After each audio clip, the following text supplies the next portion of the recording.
Hi guys, welcome back to my channel Daksha family kitchen. ಇವತ್ತು ನಾವು ತುಂಬಾ ಸಿಂಪಲ್ ಮತ್ತು ಈಸಿಯಾಗಿರುವ ಒಂದು ಬ್ರೇಕ್ಫಾಸ್ಟ್ ರೆಸಿಪಿ ಪ್ರಿಪೇರ್ ಮಾಡೋಣ. ಅದೇ ಅವಲಕ್ಕಿ ಉಪ್ಪಿಟ್ಟು ಅಥವಾ ಪೋಹಾ ಉಪ್ಮಾ. ಹಾಗೆ ನಮ್ಮ ಚಾನಲ್ಗೆ ಸಬ್ಸ್ಕ್ರೈಬ್ ಮಾಡ್ಕೊಳ್ಳೋದವರು ಪ್ಲೀಸ್ ಸಬ್ಸ್ಕ್ರೈಬ್ ಮಾಡ್ಕೊಳ್ಳಿ. ಬನ್ನಿ ಇವಾಗ ಹೇಗೆ ಮಾಡೋದು ಅಂತ ನೋಡೋಣ. ಫಸ್ಟ್ ಒಂದು ಪ್ಯಾನ್ ತಗೊಂಡು ಇದಕ್ಕೆ 3 ಟೇಬಲ್ ಸ್ಪೂನ್ ಅಷ್ಟು ಆಯಿಲ್ ಆ್ಯಡ್ ಮಾಡ್ಕೊಳ್ತಾ ಇದ್ದೀನಿ. ಸೊ ಆಯಿಲ್ ಬಿಸಿ ಆದ ನಂತರ ಮಸ್ಟರ್ಡ್ ಸೀಡ್ಸ್ ಸಾಸಿವೆ ಅರ್ಧ ಟೀ ಸ್ಪೂನ್, ಜೀರಿಗೆ ಹಾಫ್ ಟೀ ಸ್ಪೂನ್, ಉದ್ದಿನಬೇಳೆ ಹಾಫ್ ಟೀ ಸ್ಪೂನ್, ಆಮೇಲೆ ಗ್ರೌಂಡ್ ನಟ್ಸ್ ಕಡಲೆಕಾಯಿ ಬೀಜ ಒಂದು 3 ಟೇಬಲ್ ಸ್ಪೂನ್ ಅಷ್ಟು ಹಾಕ್ಕೊಂಡು ಒಂದು ಸತಿ ಚೆನ್ನಾಗಿ ಫ್ರೈ ಮಾಡ್ಕೋಬೇಕು. ಇವಾಗ ಕರಿಬೇವಿನ ಸೊಪ್ಪು ಹಾಕ್ಕೊಳ್ಳೋಣ. ಆಮೇಲೆ ಒಂದು ದೊಡ್ಡ ಈರುಳ್ಳಿನ ಈ ರೀತಿ ಸಣ್ಣದಾಗಿ ಕಟ್ ಮಾಡ್ಕೊಂಡು ಹಾಕ್ಕೊಳ್ತಾ ಇದ್ದೀನಿ. ಅದ್ರ ಜೊತೆ 2 ರೆಡ್ ಚಿಲ್ಲಿ ಒಣಮೆಣಸಿನ್ಕಾಯಿ ಹಾಕ್ಕೊಂಡು ಚೆನ್ನಾಗಿ ಫ್ರೈ ಮಾಡ್ಕೊಳ್ಳೋಣ.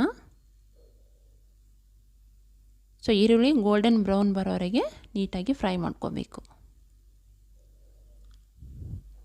ಸೊ ಆಗಿದೆ ನೋಡಿ.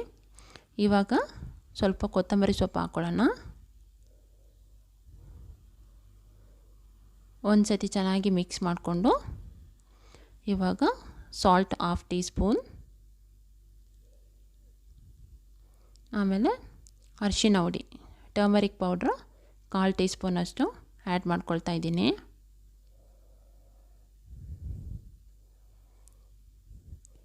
ಸ್ವಲ್ಪ ಈ ರೀತಿ ಮಿಕ್ಸ್ ಮಾಡಿಕೊಂಡು ಇವಾಗ ನಾವು ಅವಲಕ್ಕಿನ ಆ್ಯಡ್ ಮಾಡ್ಕೊಳ್ಳೋಣ.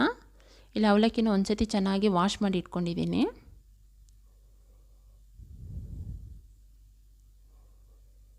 ಸೊ ಕ್ವಾಂಟಿಟಿ ಎಷ್ಟು ಬೇಕು ಅಂತ ನೋಡ್ಕೊಂಡು ಹಾಕ್ಕೊಳ್ಳಿ.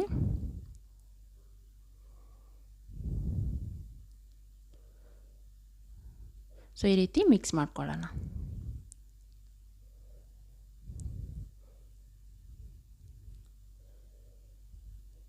ಸೊ ಮಿಕ್ಸ್ ಆಗಿದೆ ನೋಡಿ. ಇವಾಗ ತೆಂಗಿನ ತುರಿ ಅರ್ಧ ಕಪ್ ಅಷ್ಟು ಹಾಕ್ಕೊಳ್ತಾ ಇದ್ದೀನಿ.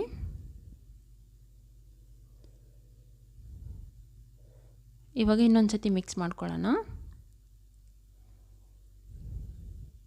ಇದು ಬ್ಯಾಚುಲರ್ಸು ತುಂಬಾ ಈಸಿಯಾಗಿ ಮಾಡ್ಕೋಬೋದು. ಸೊ ತುಂಬ ಸಿಂಪಲ್ ಆದಂಥ ಒಂದು ಬ್ರೇಕ್ಫಾಸ್ಟ್ ಇದು.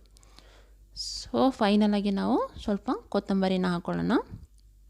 ಒಂದು ಸತಿ ಚೆನ್ನಾಗಿ ಮಿಕ್ಸ್ ಮಾಡ್ಕೊಳ್ಳೋಣ ಫೈನಲಾಗಿ. ಸೊ ನಮ್ಮ ಅವಲಕ್ಕಿ ಉಪ್ಪಿಟ್ಟು ರೆಡಿಯಾಗಿದೆ. ಸೊ ನೀವು ಕೂಡ ಮನೇಲಿ ಟ್ರೈ ಮಾಡಿ ನೋಡಿ. ಅವಲಕ್ಕಿ ಉಪ್ಪಿಟ್ಟು ಬೇರೆ ಬೇರೆ ರೀತಿ ಮಾಡ್ತಾರೆ, ಇದು ಸಹ ಒಂದು ಮೆಥಡ್. ಸೊ ಹೇಗಿತ್ತು ಅಂತ ಕಾಮೆಂಟ್ ಸೆಕ್ಷನಲ್ಲಿ ತಿಳಿಸಿ. ಸೊ ಈ ವಿಡಿಯೋ ಇಷ್ಟ ಆಗಿದರೆ ಪ್ಲೀಸ್ ಲೈಕ್ ಮಾಡಿ, ಶೇರ್ ಮಾಡಿ.